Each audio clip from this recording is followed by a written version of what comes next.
afternoon. Thank you for being here. Thank you for having us. So once again, good afternoon. I appreciate the opportunity to speak a few words about the bill, especially in light of all of the development work that's gone on to get to this point. So my name is Melissa Carter. I'm the Executive Director of the Barton Child Law and Policy Center at Emory Law School.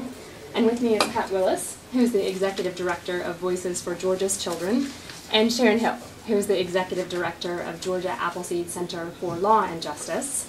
Together, we represent the three lead organizational partners for Just Georgia. Just Georgia is a statewide juvenile justice coalition of about 100 members that represents about 50,000 constituents who see themselves as stakeholders of this system and of this effort. On behalf of those stakeholders, I certainly want to start by sharing our thanks and joining Judge Boggs in his thanks to the Governor's Office, certainly to Judge Boggs and David Werner and the rest of the members of the Special Counsel, as well as to Thomas Worthy and Chairman Willard, all for their steadfast commitment to these reforms and for the time and energy that they've invested in the close examination that they took of very complex issues of juvenile justice. As has already been explained, and I won't go through the history again, but Governor Deal last year had the foresight to apply the system of study that he'd used in his adult criminal justice reform efforts to the juvenile justice system.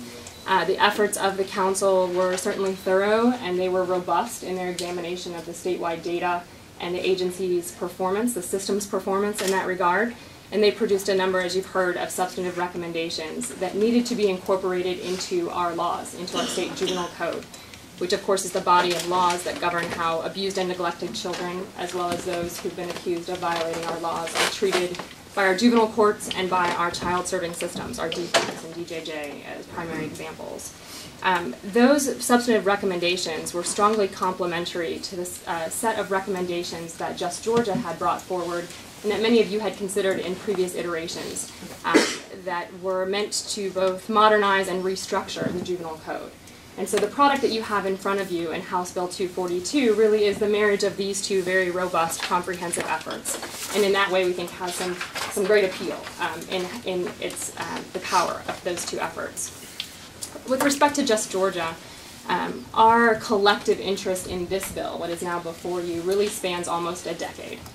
Just Georgia was formed in 2006 as a segue to move along the foundational work that you heard Chairman Willard mentioned that had been initially initiated by the Juvenile Law Committee of the State Bar. The Juvenile Law Committee of the State Bar, now many years ago, had developed a proposed model juvenile code for Georgia that was really based on research and best practices, examples and models from other state systems of things that were working well. And that effort, that proposed model code, needed to be translated and transitioned into a legislative initiative. And so with that as a point of reference, Just Georgia's aim was to really facilitate a public conversation about what's best for Georgia's children. And so we spent an extensive amount of time with a pretty extensive stakeholder engagement process where we vetted the research and the best practices and the philosophies and experiences that inform our juvenile laws. And that broad base of stakeholders, of judges and lawyers who work in our juvenile courts every day, of agency administrators and program and staff level folks in our DJJ and DFACS and Department of Behavioral Health, judges, I think I mentioned, policy advocates, the range of stakeholders of these systems really did reach a set of consensus points that are reflected in the bill that you have in front of you. And so I want to note that for them, that really those consensus points really do make up the body of what is House Bill 242. You may realize at this point that Georgia's Juvenile Code was enacted initially about 40 years ago. And so over the course of now 4 decades, we have had the disadvantage perhaps of cobbling together through patchwork amendments what now exists as our Juvenile Code. And in many ways, it's incoherent, it's inconsistent at points, it's very difficult to practice under, it's not very clear. And so there's a strong effort here to improve upon that both substantively and structurally.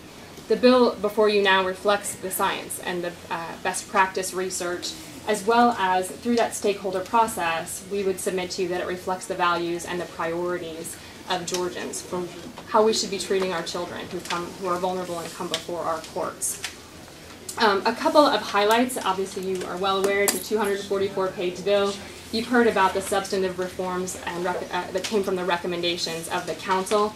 Just wanted to highlight a few substantive provisions that we are particularly excited about, and then of course make ourselves available for your questions. The bill that sets out in front of you a brand new organizational structure for the entirety of the juvenile code. And by that I mean it really intends to clear up some of those inconsistencies and confusing areas of our current law by creating integrated, cohesive sections that map to each of the jurisdictional areas of the juvenile court. So, for example, there's an entire integrated, self-contained section on delinquency, likewise on dependency, likewise in the other arenas. There are certainly substantive provisions that reflect the best practices and research advances that we've benefited from for the last 40 years. The Judge Boggs mentioned the two-class designated felony tier that will help us differentiate and craft more individualized dispositions based on the severity of the offense. The bill itself promotes mediation as a cost-efficient way, an alternative to some of the court dispositions and oversight. It presents a new framework for how we handle status offenders. With respect to this CHINS model that you've heard of, which stands for Children in Need of Services. That paradigm is very much about responding to the service needs of our status offenders, the truants, the runaways, and respond to those service needs, save that court oversight for only when it's absolutely necessary. And you've heard some about when court oversight could be used in those instances. It creates efficiencies that will ensure procedural justice, in our opinions, clarifying applicable timelines, so when courts need to have certain hearings to move cases along. Juvenile court cases happen on a very truncated, very expedited timeline, both on the delinquency side and the deprivation side.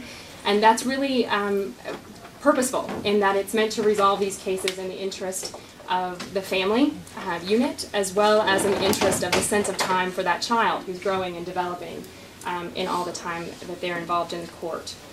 Create some requirements for information sharing, again to help facilitate expedited resolution of cases, and requirements for predisposition evaluation. You heard some about the risk and needs assessments that are required to be applied in a uniform manner so that our judges have the benefit of information when they are crafting dispositions for our individual youth offenders. And then creates as well some efficiencies that improve overall system performance.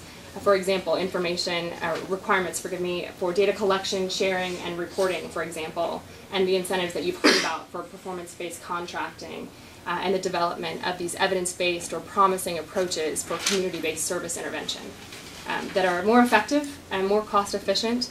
And so the result of all of this, we hope and believe, will result in greater clarity and consistent application of our laws, which really means that we get more consistent and reliable outcomes for our children and youth.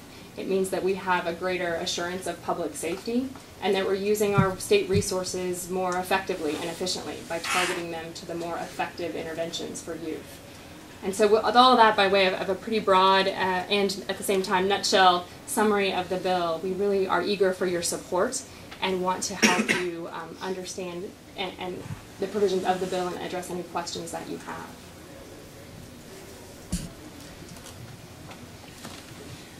I don't see any questions at this point, but we certainly know how to get a hold of you. Yeah, absolutely. Thank you very much. Appreciate your input. Thank you so much. Thank you. Thank you.